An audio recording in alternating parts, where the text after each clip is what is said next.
Hi hello friends, welcome back to my channel. అందరూ blog to me ముందరకు వచ్చేసాను. చూడండి మార్నింగ్ వ్యూ ఎంత బాగుందో. నేను ఇక్కడ జిమ్కి వెళ్దామని నేను రెడీ అయిపోయాను. అప్పుడు రెడీ అయిపోయి వెళ్ళిపోతున్నాను అనమాట. అప్పటికే ఆ రౌండ్ అలా 6 అలా అవుతుంది, కానీ ఆ వ్యూ చాలా చాలా బాగుంది. నేను ఇంటికి వచ్చేటప్పుడు అక్కడ అసలు ఎందుకు చెట్టు నరికేస్తున్నారు, చెట్టు పడిపోయింది అర్థం కాలేదు. చాలా ట్రాఫిక్ జామ్ అయిపోయింది. ఎందుకంటే మనం చెట్లు పెంచాలి కానీ నరకూడదు కదా. ఆ చెట్టు చాలా వరకు నరికేసి చాలాసేపు ట్రాఫిక్ జామ్ అయిపోయింది. అక్కడ బురదలో బండి కూడా ఇరుక్కుపోయింది. కొంచెం సేపటికి వచ్చిందిలే, హెల్ప్ చేశారు. సో నేను ఇంకా ఇంటికి వచ్చేస్తున్నాను. ఇంటికి వచ్చేటప్పుడు ఈ వ్యూ చాలా చాలా బాగుంది. అసలు మార్నింగ్ నిన్న వర్షం పడింది కదా, అందులో చిన్న చినుకులకి క్లైమేట్ మాత్రం కూల్గా ఉంది. అండ్ అలా ఇంటికి వచ్చేసిన తర్వాత మా అమ్మ ఏం చేస్తుందని వంటింట్లోకి వెళ్ళి చూస్తే ఏం చేస్తారు, పొద్దున బ్రేక్ఫాస్టే చేస్తారు కదా ఎవరైనా. సో ఇక్కడ మా అమ్మ చట్నీ చేయడానికి పప్పు లేపించుతుంది అండ్ ఒక పక్కన సగ్గు బియ్యం కాసేశారు. అండ్ ఆ రోజు మా బ్రేక్ఫాస్ట్ దోశ. ఇంట్లో కూడా దోశ, నాది ఎటు ఆల్రెడీ దోశ అని మీరు చూస్తూనే ఉంటారు కదా. సో ఇక్కడ నేను దోశ పోస్తున్నాను. ఇది నా కోసం కాదులే, ఇంట్లో వాళ్ళ కోసం. నేను కొత్త డైట్ ఒకటి స్టార్ట్ చేస్తున్నాను. ఆ డైట్ అప్డేట్ అనేది 2 డేస్లో అలా పోస్ట్ చేస్తాను, ఎందుకంటే నాకు కుదరలేదు. ఇంటికి చుట్టాలు వచ్చారు. మా బుడ్డోడి అన్నప్రసన్న ఉంది, మా బుడ్డోడి ఫంక్షన్ ఉంది. సో దట్స్ వై నేను పోస్ట్ చేయలేదు. సో నెక్స్ట్ వ్లాగ్లో అన్నప్రసన్న వ్లాగ్ అయితే ఖచ్చితంగా వచ్చిద్ది అని మీకు చాలా నచ్చుతుంది, తప్పకుండా చూడండి. సో ఇక్కడ నేను దోశలు పోసేసాను. దోశలు పోసి అలా బయటకు వచ్చి చూస్తే వాన పడుతుంది, చిన్న చిన్న తొలకరి చినుకులు పడుతున్నాయి అనమాట. కానీ క్లైమేట్ చాలా అందంగా ఉంది. ఇంకా నా బ్రేక్ఫాస్ట్ అయితే అది ఒక రాగి దోశ, ఒక నార్మల్ దోశ, 2 ఎగ్ దోశలే. ఇంకా అంతలోకి బుడ్డిగాడు ఫ్రెష్ అప్ అయ్యి వచ్చాడు. వాడు చూడండి ఎంత క్యూట్గా చూస్తాడు కెమెరాకి వెళ్ళి. వాడు టీవీ చూస్తున్నాడు. టీవీ చూసేవాడిని కెమెరా వైపు చూడమన్నాను, వాడేది వింత వింతగా చూస్తున్నాడు. హాయ్ చెప్పంటే అంటున్నాడు. కానీ భలే క్యూట్గా చూస్తున్నాడు. అసలు కొంచెం సేపటికి ఈ అత్త ఏందో చేసుకుంటానులే, నాకు అవసరం లేదు ఈ అత్తతో టీవీ కూడా చూసేస్తున్నాడు. భలే క్యూట్ ఎక్స్ప్రెషన్స్ ఇస్తాడు కొన్నిసార్లు. నన్ను ఇక్కడ ఎలా చూస్తే బుడ్డోడు వాళ్ళ నాన్న వచ్చాడు. నానంటే నాకు అన్నయ్య. సో ఇంకా వాళ్ళ నాన్న వచ్చేసాడు. ఇంకా వాళ్ళ నాన్న వస్తే వాడికి ఎంత కేరింతలో ఎంత సంతోషమో. వాడు చాలాసేపు దాకా చూస్తూనే ఉన్నాడు. అంటే రోజు వీడియో కాల్లో చూస్తాడు కదా, ఇప్పుడు రియల్గా చూసేటప్పుడు వాడు కొత్తగా అనిపించింది. సో ఇక్కడ నేను ఇంకా టీ పెట్టేస్తున్నాను. టీ పెట్టేసి మా అన్నయ్య అప్పుడే కాబట్టి వచ్చింది, బ్రేక్ఫాస్ట్ తయారు చేస్తున్నాను. నేను మామూలుగా దోశ పోస్తున్నాను. అప్పటికి అరౌండ్ 11 అలా అయిపోయింది. బుడ్డగాడు ఆడుకుంటున్నాడు. నేను ఇక్కడ దోశ ఇచ్చాను. ఎలా ఉంది చెప్పమంటే ఎలా చెప్తున్నాడు చూడండి మీరే వ్లాగ్లో. ఎలా ఉంది చెప్పురా.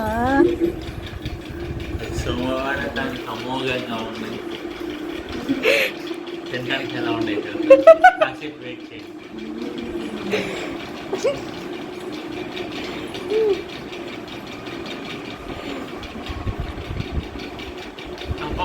ఎలా ఉన్నాయి అసలు ఎప్పుడే మాత్రం. And just for fun. నేను ఇంక ఇలా బయటికి ఎందుకు వచ్చానంటే మీకు సీతాకోక చిలుకలను చూపిద్దామని వచ్చాను. ఆ రోజు ఎన్ని సీతాకోక చిలుకలు ఉన్నాయో.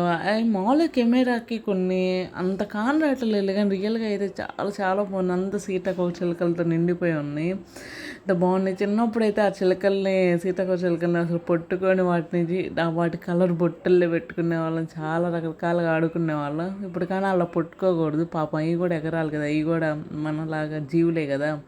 సో చిన్నప్పుడు తెలియక చాలాసార్లు అలానే చేసేదాన్ని. కొంచెం పెద్ద అయిన తర్వాత తెలిసిన తర్వాత ఎప్పుడు అలా చేయలేదు. కానీ సీతాకోక చిలుకలు ఉంటే అక్కడ అసలు ఆ ప్లేస్ ఎంత అందంగా అద్భుతంగా ఉంటుందో. ఇక్కడ అసలు ఎన్ని వచ్చినాయి ఆ రోజు. వాన పడింది కదా, ఇంకా వాన పడేటప్పటికి వచ్చినాయి అనుకుంటున్నా నేనైతే. సో విలేజ్లో ఉంటే ఇదే అండి బెనిఫిట్. చాలా ప్రశాంతమైన గాలి, ప్రశాంతంగా చూసుకోవడానికి చాలా చాలా ప్రదేశాలు ఉంటాయి, ప్రశాంతంగా కూర్చోవడానికి కూడా ఉంటాయి. సో చాలామంది ప్రశాంతత లేదు అనుకుంటారు. విలేజ్లో అయితే చాలా వరకు అలానే ఉంటుంది ప్రశాంతంగా. ఇక్కడ మా అమ్మ నెయ్యి కాస్తున్నారు, ఎందుకంటే నెయ్యి పూర్తిగా కాగలేదు కాబట్టి అలా కానొస్తుంది. ఇంకా ఆ రోజు మా లంచ్ అయితే టమాటా పప్పు, ఎందుకంటే మా అన్నయ్యకి ఇష్టమని మా అమ్మ చేసింది. ఇంక ఇక్కడ తాలింపు వేసేసారు. ఇంకా నా లంచ్ అయితే గోధుమ రవ్వ పప్పు, మామిడికాయ పచ్చడి ఇంకా పెరుగు. అక్కడితో లంచ్ అయితే కంప్లీట్ చేసుకున్నాను. ఇంకా తర్వాత తిన్న తర్వాత కూర్చోకూడదు కాబట్టి అటు ఇటు వాకింగ్ చేస్తున్నాను. అలా 15 మినిట్స్ అలా నడుస్తాను రోజు తినంగానే కూర్చోను. ఇంకా అలా ఈవినింగ్ అయిపోయింది. ఈవినింగ్ అయిపోయేటప్పటికి ఇక్కడ మా అమ్మ ఇల్లు తోడమని చెప్పింది. నాకు అప్పటికి ఇట్లా హెడ్డిక్గా ఉన్నట్టు పాప ఆమె తుడిసేసుకున్నారు. నేను కానీ అమ్మలు అలానే చేస్తారు అనుకో, కొంచెం తిట్టినా కానీ తర్వాత ఆమె తుడుచుకున్నారు. సో ఇక్కడ బొడ్డోడేం పడుకున్నాడు. నీకు ఇక్కడ చూస్తే ఇలా టీ పంపకాలు, టీ పంచుకుంటున్నారంట, టీ పార్టీ చేసుకుంటున్నారంట. ఆ బొడ్డోడేమో తెగ ఏడుస్తూనే ఉన్నాడు.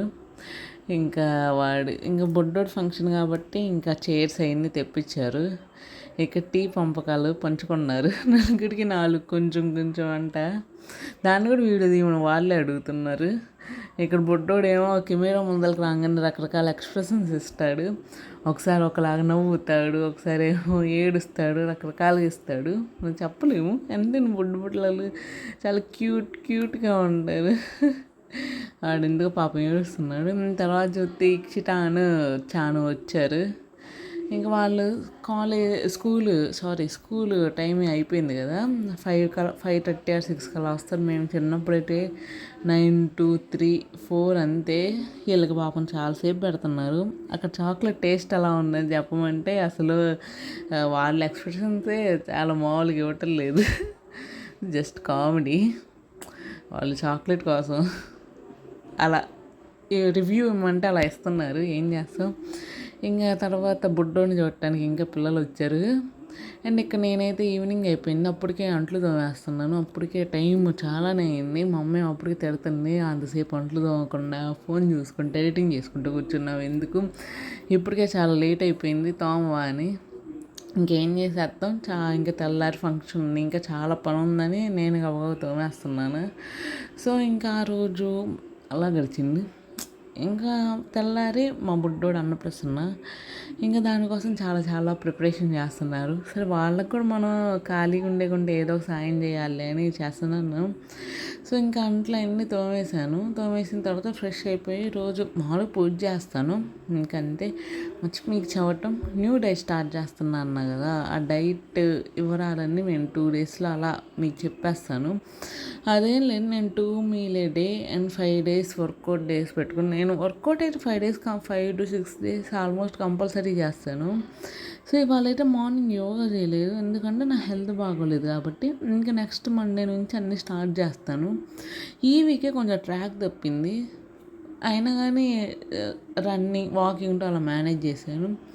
ఇంక ఈవినింగ్ అయిపోతే ఇంక మా అమ్మ ఇల్లంతా కడుగుతున్నారనమాట. అసలు అమ్మలు ఉన్నారే, వీళ్ళకి ఎక్కడి నుంచి వచ్చిందో ఆ ఓపిక నాకు కూడా తెలియదు. ఆమె బాగోలేదని అయినా గడుగుతుంది. నేను మిడిల్ క్లాస్ ఫ్యామిలీస్, మనం పని మనుషులు పెట్టించుకొని అంత డబ్బులు ఇచ్చే అంత ఉండదు కదా. ఇంట్లో వాళ్ళే పాపం వాళ్ళు ఎంత బాగోలేదన్నా కానీ కొంచెంసేపు పడుకొని ఆ తర్వాత లేచి మళ్ళీ టైం ఎంత అయిందని చూసుకొని పాపం వాళ్ళే గడుగుతారు. అమ్మలు చేసినట్టు వాళ్ళు చేసినట్టు మనం ఎప్పుడూ చేయలేము. వాళ్ళు చేసే పనికి ఎప్పుడు వెలకట్టలేము. నేను ఇక్కడ చూస్తేనేమో మా పిన్నోళ్ళు వచ్చారు, ఎందుకంటే తెల్లారి ఫంక్షన్ కదా, ఇంకా రిలేటివ్స్ వాళ్ళందరూ వస్తూ ఉన్నారు. ఇంకా బొడ్డోడేమో కొత్త వాళ్ళని చూస్తే కొంచెంసేపు వాళ్ళ మొహం ఇంకా అలానే చూస్తాడు, అలా చూసి కొంచెంసేపు ఆగి వెళ్తాడు. ఇక్కడ అసలు మా అమ్మేమో అప్పటికి అడుగుతూనే ఉంది. అండ్ ఇంకా అలా ఈవినింగ్ అయిపోయింది. ఈవినింగ్ అయిపోయేటప్పటికి లైట్లు అవన్నీ వేసేసాను. ఇంకా నేను ఫ్రెష్ అప్ ఆ రోజు డిన్నర్ ఏం చేయలేదు, ఎందుకు తినాలనిపించలేదు.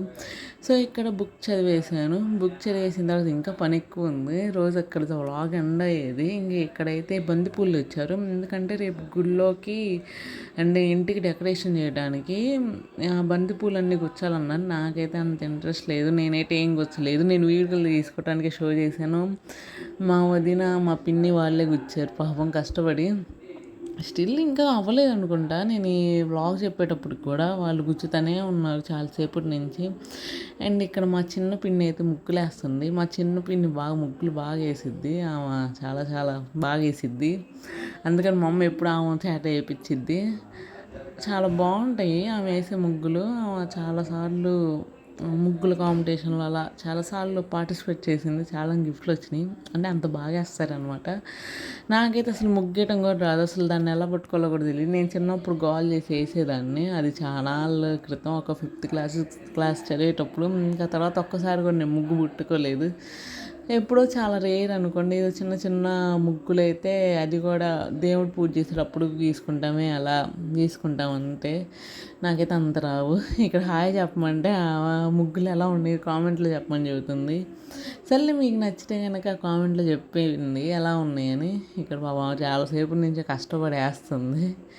ఇంకా మిడిల్లోనే వేస్తుంది. ఇంకా తర్వాత అటు సైడు ఇటు సైడ్ వేయాలంట. ఇంకా పల్లెటూరులో ముగ్గులే కదా అందం. సిటీల్లో అయితే అంత ప్లేస్ ఉండదు. పల్లెటూరులో అయితే ఈ ప్లేస్ చాలానే ఉంటుంది. సో ఇక్కడ ఆ ముగ్గులు వేస్తుంది. ఆ ముగ్గులు వేస్తుంటే కొంచెంసేపు ఆ కంపెనీ ఇచ్చి నేను ఇంక ఇంట్లోకి వచ్చేసాను. అండ్ ఇక్కడ అంతలోకి బంతిపూలు కూర్చోడం స్టార్ట్ చేశారు. అప్పుడే నేను వచ్చినప్పుడేమో వాటిని ఇంకా సరిగ్గా తీసి సూదుల కోసం ఎత్తుక్కున్నారు. ఇంకా తర్వాత గుచ్చడం స్టార్ట్ చేశారు. గుచ్చడానికే చాలా టైం పడుతుంది. ఇక్కడ మా వదిన కడుతున్నారు, మా పెద్ద వదిన. ముందర ఈమె స్టార్ట్ చేశారు, తర్వాత వీళ్ళందరూ జాయిన్ అవుతారు. నన్ను కూర్చోమంటే నాకు అసలు సైడ్కి పోతున్నాయి. సో ఇంక వీళ్ళే కూర్చుకుంటున్నాను. నేనేం చేయటం లేదు, అలా వీడియో తీసుకుంటున్నాను. అంటే ఇంకా ఇదే పని చేస్తున్నాను. సో ఒక దండ అయితే అయిపోయింది. అండ్ ఇక్కడ రేపు తెల్లారి అదే ఇక్కడ అన్నప్రసన్నకి పొంగల్ అలా చేస్తాను. ఇంకా పొంగల్కి అదే బియ్యం చెరుగుతున్నారు. ఇక్కడ మా పిన్ని అయితే ముగ్గులు వేసేసింది. ముగ్గులు అయితే చాలా చాలా బాగా వేసారు. ఆమె చెప్పమంటాను యూట్యూబ్లో ముగ్గులు ఎలా ఉన్నాయో కామెంట్లో పెట్టమని. సో అదైతే క్యాప్చర్ అవ్వలేదు. అండ్ ఇక్కడ ఈ ఎలా ఉన్నాయో చెప్పండి. ఇక్కడితో వ్లాగ్ అయితే ఎండ్ చేస్తున్నాను. రేపు ఇంకో స్పెషల్ వ్లాగ్ వస్తుంది, చూడండి. అండ్ మీకు కనుక నా వ్లాగ్ నచ్చినట్టే లైక్ చేయండి, షేర్ చేయండి, సబ్స్క్రైబ్ చేయండి. Thank you for watching. Comments పెట్టండి.